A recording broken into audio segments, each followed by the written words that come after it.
Liam, I just wanted to talk to you a little bit about the formation on Tuesday night. We didn't touch on it after the game, and obviously went with four at the back, and it worked quite well in that game.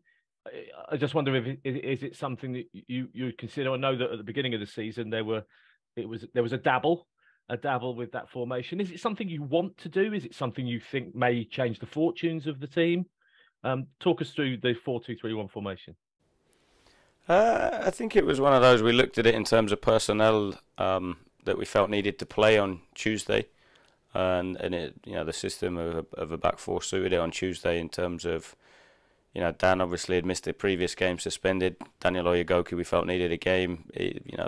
Plays in the middle of Ethan, Dawson, Connor all needed to play, and then obviously with Dara having played wide predominantly most of his career, we felt it was a good opportunity to have a look at it and get people in positions that they're most comfortable with. And I think I said it before. I don't obsess too much on systems purely because for me it's more starting positions and starting structures that you work off of, especially in possession. The shapes that we try to create even when we play a back four are the same as if we play a back three. Some of it just becomes more of the out of possession stuff and starting position. So yeah, it was something that we wanted to try the other night, and to be fair to the lads, I thought they adapted and dealt with it quite well. Is it then looking at the players who are more likely to play in a league game or potentially in an FA Cup game?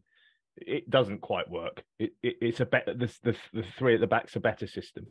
I don't want to go into this like masses of depth. It's just I'm quite curious, and I think the fans will be too. Yeah, no. Again, I think it's something in terms of definitely looking at the opposition, what they play, how they set up, what they do, and then flipping it back on us in terms of what we feel we can get success with, and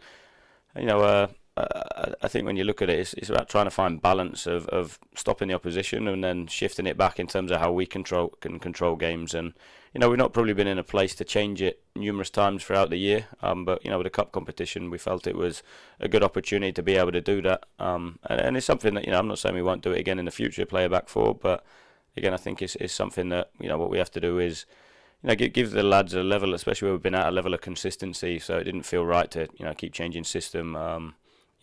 Try and keep players in positions where they're repeating the same actions or similar actions over and over again, in order to try and build confidence by getting success. So we obviously changed to the three and started to get a bit of success with that. Probably because of a lot of the lads that played it last year when we were here. And it was something that we thought, right, let's stick with it. Let's keep pushing with that, because actually that coincided with an improvement in performances, which is why we obviously went to the three. It's interesting how how the Papa John's Trophy games can have unexpected benefits. For instance, I think you mentioned it on Tuesday night. Will Grigg getting a goal, and it just started to cross his mind a little bit. So that settles that down, and he gets a goal in that competition. And of course, you're through to the next round, and the draw is a little bit later today, I think. But there's all kinds of benefits from those matches. Being able to see players who aren't regularly playing, fitness for a lot of them as well. Getting them match fit. There's a lot of benefits, aren't there? Yeah, there definitely has been this season. I think and we carry a little bit of a bigger squad, which has been good to be able to give people that opportunity. Having so many games. We actually had a look at it. We've only had 6 single game weeks out of 18 this season. So we've had 12 weeks that have been Saturday, Tuesday, Saturday. So again, that brings in terms of challenges of how do you teach players, how do you educate players when they're not training as a group or they're training in a group of 12 so often. So it's been good to see players progress in terms of playing in those games, and using them. We've used them for a variety of reasons this year, which has I think helped at times. Obviously when we played here, West Ham, we went strong in terms of the lineup of people that have been playing recently to try and build on consistency. We've used it as opportunities to change systems, change shape. We've used it as opportunity to give people minutes, potentially try and build confidence. So they've been quite welcome games, I think, albeit in a a really heavy, challenging schedule that we already have. And you're winning them, so I mean, that always helps, doesn't it? Yeah, of course. As I said after the game, no, for me, never take winning any game lightly.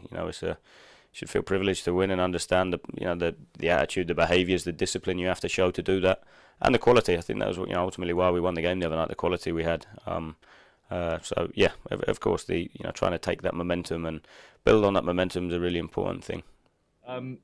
Just wanted to talk.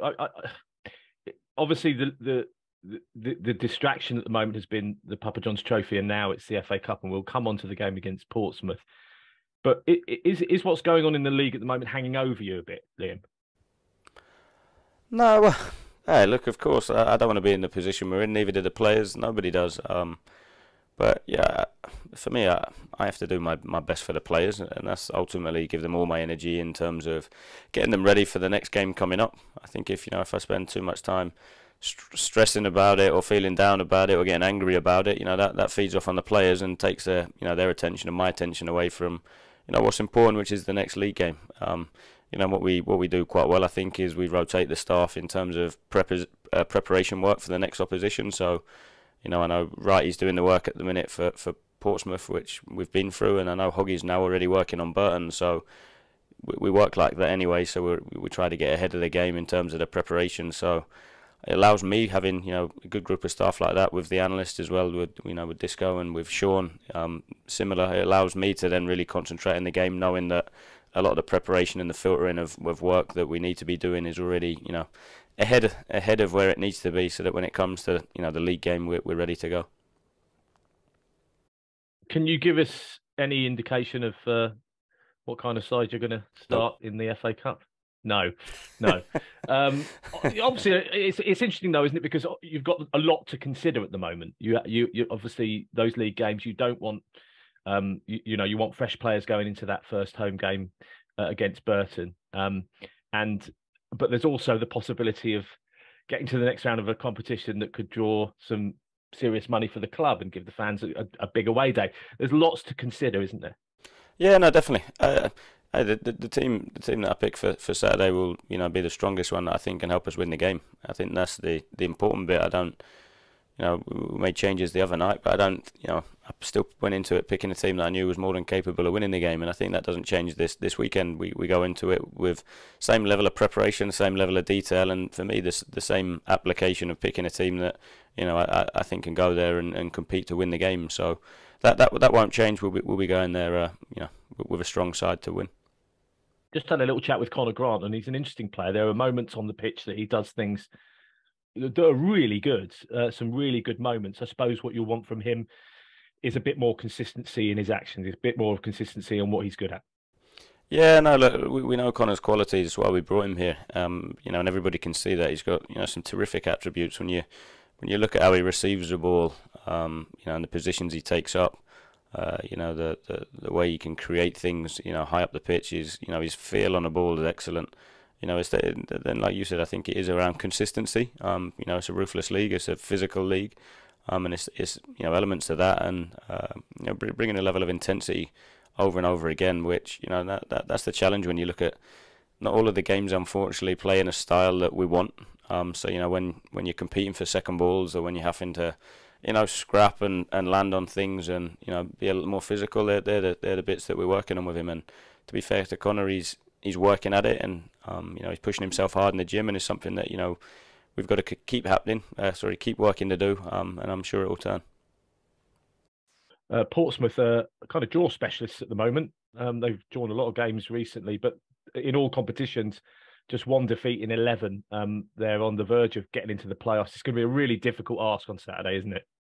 Yeah, look, tough place to go and tough team to play against. I think when you look at it, you forget how big a club it is. A huge club with a big history as well, and a squad to match. They've invested in it, obviously, in the summer, recruited well, and yeah, they'll be difficult to play against. It'll be a tough game that I'm looking forward to, and I'm sure the players will be as well. Thanks, Liam. Cheers. On Connor Grant, he said that he's improved massively since arriving at Stadium MK. Where do you think he's improved so far this season? I think a big part of it is understanding. I think that when you look at it, I think in terms of how we work and how we try and coach and develop players, is to understand the actions you deliver and why you do it, why you take up the positions you do, the body shape when you do it. Lads have to make thousands of decisions a game. And unfortunately, not all of them are conscious as to why they do certain things. So that's probably why you get a level of inconsistency. I think the big bit, and for me, it's almost utopia, is when they understand why they do the things they do. Because I think when you do that and when you understand the game, you're in a position to increase the percentages of them actions being positive. So that's the big bit that we do with all the lads, whether it's Connor, his age, or whether it's the older lads as well. We do as much as we can to try and develop them, because ultimately for me, if we can improve all the individuals within the group, we can also improve the team. You also mentioned 12 weeks out of the 18 that we've been away on Tuesday nights and kept up late and working throughout the season. It feels like, how important is it then to just have a week off next week? Not necessarily a week off, but a week back on the training ground and just some time without games. Yeah, it'd be beneficial, I think, in terms of being able to just to revisit some of the work and go over certain principles of play. That's the biggest bit in terms of you're being so dependent on the lads being able to learn through animation, through video, through discussion, through walkthroughs. I think being able to put them on the pitch and train it. That recreating situations or positions that they're getting in match days and sometimes not being able to solve the problem. Being able to recreate that, having a week to do that at a lower level of intensity in terms of mentally, just because of when it's Saturday, Tuesday, Saturday, the number of meetings and presentations and video work that the players have to do is through the roof. So being able to kind of spread that out over the course of a week that definitely helps in terms of hopefully players learning and capacity and ability to then take that into the Burton game. And we mentioned there briefly the opportunity to pick out a big name in the third round. It feels like, though, for you guys, it's not so much going to be the incentive at the end of the game. It's that that you could draw a massive club in the third round, but actually to keep up the winning momentum. Yeah, twofold. One for the club and for the fans, and also for the players to play against high-level opposition is always something that would be welcomed. I think anybody would going into the games this weekend, I'm sure, would want to go through and pull out one of the big sides. I think that's the beauty of the FA Cup. But again, I think so. Of course, we'd want that, but at the same point, we also want to continue building on the performance, continue building on the result that we had on Tuesday, and try and get back to that rhythm, that momentum of what it feels like to be able to perform consistently to get wins.